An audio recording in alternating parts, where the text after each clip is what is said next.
मधुबन के बाबा, मधुबन के बाबा मुरली वाले, आपका क्या कहना, आपका क्या कहना। ओम शांति। 30 मार्च 2026 बाबा के महावाक्य। मीठे बच्चे, शिव बाबा के इस रचे हुए रुद्र यज्ञ की तुम्हें बहुत बहुत संभाल करनी है। यह है बेहद का यज्ञ स्वराज्य पाने के लिए।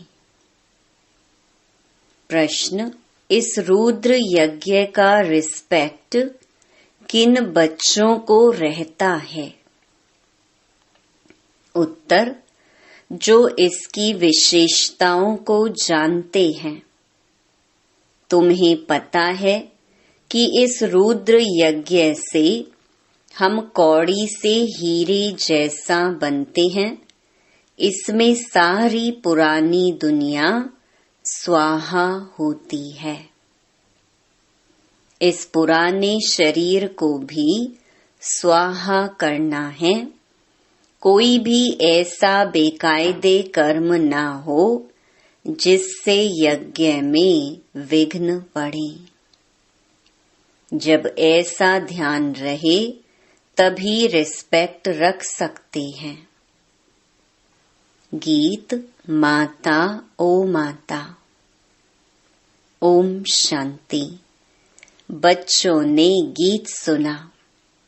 जिन्होंने बनाया है वह तो बेचारे माता को जानते ही नहीं हैं।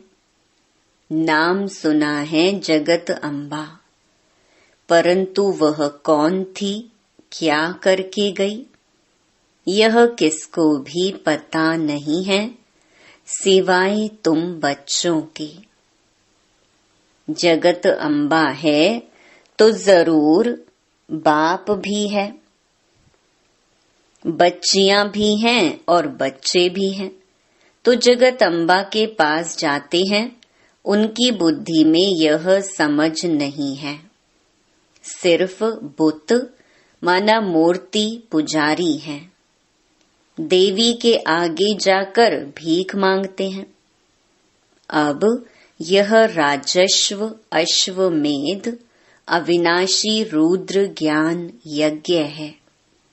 इसका क्रिएटर है मात पिता। तत्त्वम, तुम भी यज्ञ के क्रिएटर हो। तुम सब बच्चों को इस यज्ञ की बड़ी संभाल करनी है। यज्ञ के लिए बहुत रिस्पेक्ट रहना चाहिए। यज्ञ की पूरी संभाल की जाती है। यह है हेड ऑफिस, और भी ब्रांचेस हैं।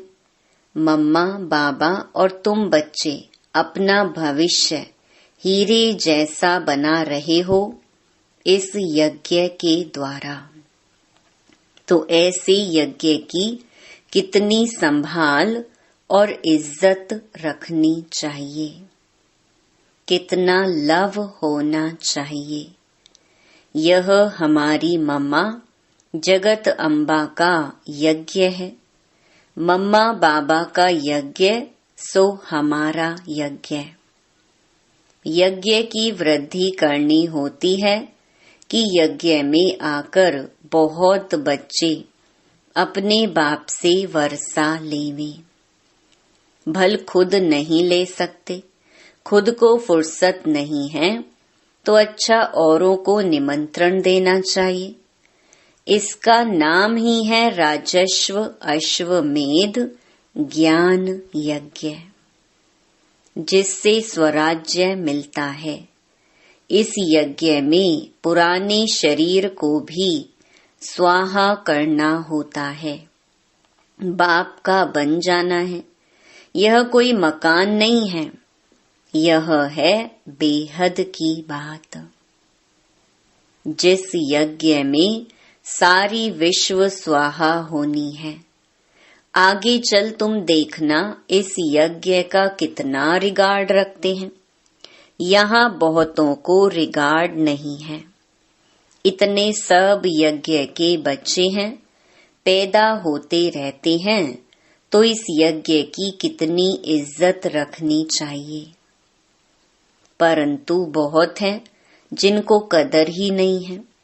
यह इतना बड़ा यज्ञ है जिससे मनुष्य कौड़ी से हीरे जैसा, भ्रष्टाचारी से श्रेष्ठाचारी बनते हैं। इसीलिए बाबा कहते हैं, भल यज्ञ रचते रहो। एक भी श्रेष्ठाचारी बना तो अहो सौभाग्य। इतने लाखों मंदिर आदि हैं, वहाँ कोई श्रेष्ठाचारी नहीं बनते। यहाँ तो सिर्फ 3 पैर पृथ्वी के चाहिए। कोई आए तो एकदम जीवन सुधर जाए। कितनी इज्जत होनी चाहिए यज्ञ की। बाबा को बहुत लिखते हैं, बाबा हम अपने घर में खोलें। अच्छा बच्चे भल यज्ञ भूमि बनाओ, कोई न कोई का कल्याण होगा। इस यज्ञ की बहुत भारी महिमा है। यज्ञ की भूमि है जहाँ बच्चियां औरों का कल्याण करती रहती हैं। ऐसे यज्ञ का बहुत मान चाहिए। परंतु ज्ञान पूरा ना होने के कारण इतना रिगार्ड नहीं है। यज्ञ में विघ्न डालने वाले बहुत हैं। यह शिव बाबा का यज्ञ है तो मात पिता इकट्ठे हैं।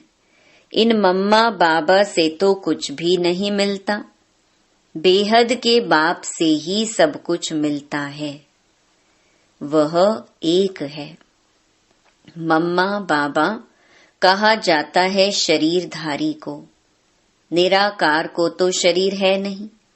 तो बाप कहते हैं कि साकार का भी मुरीद मत बनो। माँ में कम याद करो। यह बाबा भी मुझे याद करते हैं। चित्रों में दिखाते हैं राम, कृष्ण, ब्रह्मा आदि, सब उनको याद करते हैं। ऐसे है नहीं, वहाँ तो कोई याद करते नहीं है। उनको प्रालब्ध मिल गई। उनको याद करने की क्या दरकार है। हम पतित बने हैं, हमको ही पावन बनने के लिए याद करना है। महिमा एक की ही है। उनके सदके इनका मान है। तुमको कोई भी देहधारी को याद नहीं करना है। देहधारी से उनका परिचय मिलता है, लेकिन याद उनको करना है। बाबा भी देहधारी है, सब परिचय देते हैं। परंतु बहुत ऐसे भी बेसमझ बच्चे हैं जो कहते हैं हम तो डायरेक्ट शिव बाबा की प्रेरणा से ज्ञान ले सकते हैं। अगर ऐसा होता तो फिर इस रथ में उनको आने की क्या दरकार पड़ी है। ऐसे भी हैं जो समझते हैं इस साकार से हमारा क्या काम। बाप कहते हैं मन मना भव। उनको याद करो, परंतु थ्रू तो इनके कहते हैं ना। फिर नंबर वार रिगार्ड रखना होता है। रिगार्ड वही रखेंगे जो नंबर वार गद्दी पर बैठने वाले होंगे। मम्मा बाबा पहले बैठेंगे राजगद्दी पर, फिर उनको फॉलो करना है। बहुत प्रजा बनानी पड़ी। पद भी बहुत ऊंच है। डरने की कोई बात नहीं है। एरोप्लेन में कोई नए चढ़ते हैं तो जैसे कि डरते हैं। कोई तो देखो चंद्रमा के ऊपर जाते रहते हैं। प्रैक्टिस की बात है ना, परंतु उनसे फायदा कुछ भी नहीं है, यह तुम जानते हो। वह समझते हैं कि मून के ऊपर भी राजधानी बनाएंगे, परंतु यह कुछ भी होना नहीं है, डाउनफॉल है ना। डाउनफॉल और राइज को भी बच्चे समझते हैं, चित्र भी हैं। यह लक्ष्मी नारायण राज्य करते थे। आज तो देखो भारत कितना गरीब है, यह तो रियल बात है। इन्होंने तो खुद ही लिखा है, तो यहाँ सीढ़ी में दिखाना चाहिए। वहाँ हीरों के महल चमकते हैं, यहाँ फिर कौड़ियाँ दिखानी चाहिए। आगे कौड़ियाँ चलती थी, गुरुद्वारों में कौड़ियाँ रखते थे। अब तो कोई पैसा भी नहीं रखते होंगे। सीढ़ी तो बहुत अच्छी है, इसमें बहुत कुछ लिख सकते हो। मम्मा बाबा के साथ बच्चों का भी चित्र हो और ऊपर में आत्माओं का झाड़ भी। नए नए चित्र रेडी होते जाएंगे। समझाने में भी सहज होगा। डाउनफॉल कैसे होता है, फिर राइज कैसे होता है। हम निराकारी दुनिया में जाकर फिर साकारी दुनिया में आते हैं। समझाने में बड़ा सहज है। समझते नहीं हैं तो समझा जाता है, तकदीर में नहीं है। ड्रामा को साक्षी हो देखा जाता है। बच्चों को यज्ञ की बहुत रिस्पेक्ट होनी चाहिए। यज्ञ का एक पैसा भी बिगर पूछे उठाना व मात पिता की छुट्टी बिगर किसको देना, यह महान पाप है। तुम तो बच्चे हो, कोई समय भी कोई भी चीज मिल सकती है, जास्ती लेकर क्यों रखना चाहिए। सोचते हैं पता नहीं ना मिले, तो अंदर रखने से वह फिर दिल खाती है, क्योंकि बेकायदे काम है ना। चीज तो तुम्हें कभी भी मिल सकती है। बाप ने कहा है, अंत काल अचानक कोई भी मर तो सकते हैं, तो अंत समय जो पाप किए होंगे वह कीचड़ पट्टी सब सामने आएगी। इसीलिए बाबा हमेशा समझाते हैं, अंदर में कोई दुविधा नहीं रहनी चाहिए। दिल साफ होगी तो अंत घड़ी कुछ भी सामने नहीं आएगा। यज्ञ से तो सब कुछ मिलता रहता है। ढेर बच्चे हैं जिनके पास पैसे ढेर हैं, उनको कहते हैं जब दरकार होगी तब मंगा लेंगे। कहते हैं बाबा कभी भी जरूरत हो तो हम बैठे हैं।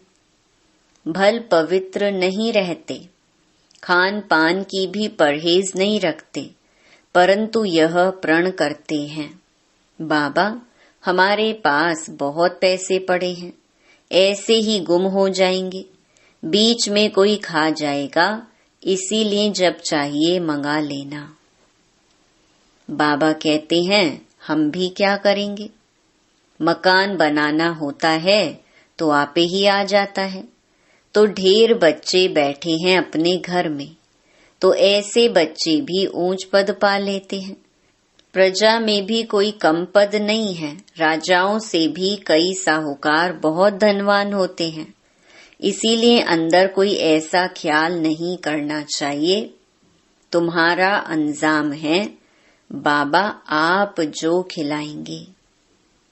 फिर भी उस पर नहीं चलते हैं तो दुर्गति हो जाती है। बाप आए हैं सदगति देने, अगर ऊंच पद नहीं पाएंगे तो दुर्गति कहेंगे ना। वहां भी बहुत साहूकार, कोई कम पद कोई ऊंच पद वाले तो है ना। बच्चों को श्रीमत पर पुरुषार्थ करना है। अपनी मत पर चलने से अपने को धोखा देते हैं। यह शिव बाबा का रचा हुआ ज्ञान यज्ञ है। इसका नाम ही है राजस्व अश्वमेध अविनाशी रुद्र ज्ञान यज्ञ। शिव बाबा आकर स्वराज्य देते हैं। किसकी तकदीर में नहीं है, नाम बाला नहीं होना है, तो मुख से अच्छी अच्छी पॉइंट्स नहीं निकलती हैं। किसको समझाते नहीं हैं तो कहेंगे नाम निकलने में अभी देरी है। जिस कारण समझाते समय मुख्य मुख्य पॉइंट्स भूल जाती हैं, यह भी समझाना चाहिए। यह राजस्व अश्वमेध अविनाशी रुद्र ज्ञान यज्ञ है। स्वराज्य पाने के लिए बोर्ड पर भी लिख सकते हो, इस यज्ञ में पुरानी दुनिया सब स्वाहा हो जाती है, जिसके लिए यह महाभारत लड़ाई खड़ी हुई है। विनाश के पहले यह स्वराज्य पद लेना हो तो आकर लो। बोर्ड पर तो बहुत कुछ लिख सकते हो, एम ऑब्जेक्ट भी आ जाए। नीचे लिखना चाहिए स्वराज्य पद मिलता है। जितना हो सके क्लियर लिखत होनी चाहिए, जो कोई भी पढ़ने से समझ जाए। बाबा डायरेक्शन देते हैं, ऐसे ऐसे बोर्ड बनाओ, यह अक्षर जरूर लिखो। आगे चल इस यज्ञ का प्रभाव बहुत निकलेगा। तूफान तो बहुत आएंगे। कहते हैं सच की नाव हिले डुले लेकिन डूबे नहीं। क्षीर सागर तरफ जाना है तो विषय सागर तरफ दिल नहीं रहनी चाहिए। जो ज्ञान नहीं लेते उनके पिछाड़ी पड़कर अपना टाइम वेस्ट नहीं करना चाहिए। समझानी तो बहुत बहुत सहज है। तुम ही पूज्य देवी देवता थे, अब पुजारी बने हो। फिर बाप कहते हैं माँ में कम याद करो तो खाद निकल जाएगी। तुम्हारे पाप भस्म हो जाएंगे और कोई उपाय नहीं है। यही सच्चा सच्चा उपाय है, परंतु योग में रहते नहीं हैं। देह अभिमान बहुत है। देह अभिमान जब मिटे तब योग में रह सकते। फिर कर्मातीत अवस्था हो। पिछाड़ी में कोई भी चीज याद नहीं आनी चाहिए। कोई कोई बच्चों का कोई चीज में इतना मोह पड़ जाता है जो बात मत पूछो। शिव बाबा को कभी याद नहीं करते हैं। ऐसे बाप को पर्पजली माना खास याद करना है। कहा जाता है हथ काटे दिल यार्डे। ऐसे बहुत मुश्किल किसको याद रहता है, चलन से ही पता पड़ जाता है। यज्ञ का रिगार्ड नहीं रहता। इस यज्ञ की बड़ी संभाल रखनी चाहिए। संभाल की गोया बाबा को खुश किया। हर बात में संभाल चाहिए। गरीबों की पाई पाई इस यज्ञ में आती है, जिससे वह पदम पति बनते हैं। माताएं जिनके पास कुछ भी नहीं, 1-2 रुपया 8 आना यज्ञ में देती हैं, वह पदम पति बन जाती हैं, क्योंकि बड़ी भावना से खुशी से लाती हैं। बाप कहते हैं मैं हूँ ही गरीब निवाज, तुम बच्चों के लिए ही आया हूँ। कोई 8 आना ले आते हैं, बाबा मकान में 1 ईंट लगा दो। कभी 2 मुट्ठी अनाज भी ले आते हैं। उनका तो बहुत हो जाता है, कणा कणा मोहर बराबर हो जाता है। ऐसे थोड़े ही कि तुमको गरीबों को बैठ दान देना है। गरीबों को तो वह लोग दान देते हैं। ऐसे तो दुनिया में ढेर गरीब हैं, सब आकर यहाँ बैठ जाएं तो माथा ही खराब कर देवे। ऐसे तो बहुत कहते हैं हम यज्ञ में समर्पण हो, परंतु संभाल कर लेना होता है। ऐसा ना हो यज्ञ में आकर उधम मचावे। यज्ञ में तो बहुत पुण्य आत्मा बनना चाहिए, बड़ी संभाल करनी चाहिए, रिगार्ड रहना चाहिए यज्ञ के लिए। जिस ईश्वरीय यज्ञ से हम अपना शरीर निर्वाह करते हैं, यज्ञ का पैसा किसको देना बड़ा पाप है। यह पैसे हैं ही उनके लिए जो कौड़ी से हीरे जैसा बनते हैं, ईश्वरीय सर्विस में है। बाकी गरीबों आदि को देना, यह दान पुण्य तो जन्म जन्मांतर करते आए हो। उतरते उतरते पाप आत्मा ही बनते गए। तुम बच्चे सबको बाप का परिचय देने के लिए छोटे छोटे गांव में भी प्रदर्शनी करते रहो। एक गरीब भी निकल आए तो वह भी अच्छा है, इसमें कोई खर्चा तो है नहीं। लक्ष्मी नारायण ने यह राजाई पाई, क्या खर्च किया? कुछ भी नहीं। विश्व की बादशाही पाने के लिए खर्चा तो कुछ भी नहीं किया। वह लोग आपस में कितना लड़ते हैं, बारूद आदि पर कितना खर्च करते हैं। यहाँ तो खर्चे की कोई बात ही नहीं। बिगर कौड़ी खर्चा सेकंड में विश्व की बादशाही लो। अल्फ को याद करो, बे बादशाही है ही। बाप कहते हैं जितना हो सके सच्ची दिल से सच्चे साहिब को राजी करो तो सचखंड के मालिक बनेंगे। झूठ यहाँ नहीं चलेगी, याद करना है। ऐसे नहीं कि हम तो बच्चे हैं ही, याद करने में बड़ी मेहनत है। कोई विकर्म किया तो बड़े घोटाले में आ जाएंगे, बुद्धि ठहरेगी नहीं। बाबा तो अनुभवी है ना, बाबा बताते रहते हैं। कई बच्चे अपने को मियाँ मिट्ठू समझते हैं, परंतु बाबा कहते हैं बहुत मेहनत है, माया बहुत विघ्न डालती है। अच्छा, मीठे मीठे सिकीलधे बच्चों प्रति मात पिता बाप दादा का याद प्यार और गुड मॉर्निंग। रूहानी बाप की रूहानी बच्चों को नमस्ते। धारणा के लिए मुख्य सार। पहला, अपने इस रुद्र यज्ञ का बहुत बहुत रिस्पेक्ट रखना है। यज्ञ का वातावरण बहुत शुद्ध पावरफुल बनाने में सहयोगी बनना है। इसकी प्यार से संभाल करनी है। दूसरा, अपने पास कुछ भी छिपाकर नहीं रखना है। दिल साफ तो मुराद हासिल। इस यज्ञ की कौड़ी कौड़ी अमूल्य है, इसीलिए एक कौड़ी भी व्यर्थ नहीं गंवानी है। इसकी वृद्धि में सहयोग देना है।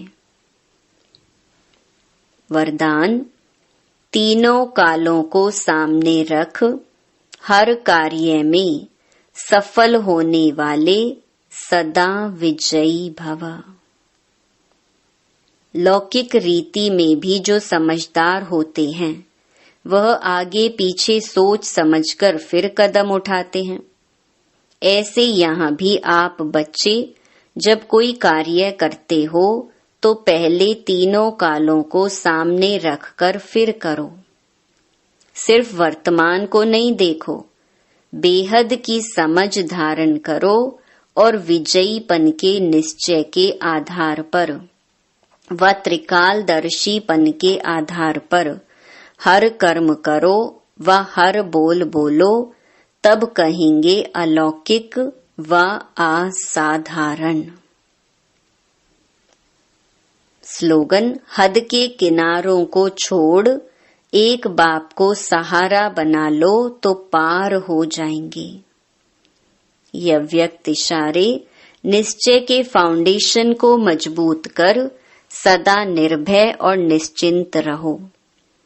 कई बच्चे समझते हैं मैं स्वयं को जानता हूँ कि मैं ठीक हूँ, दूसरे नहीं जानते व दूसरे नहीं पहचानते।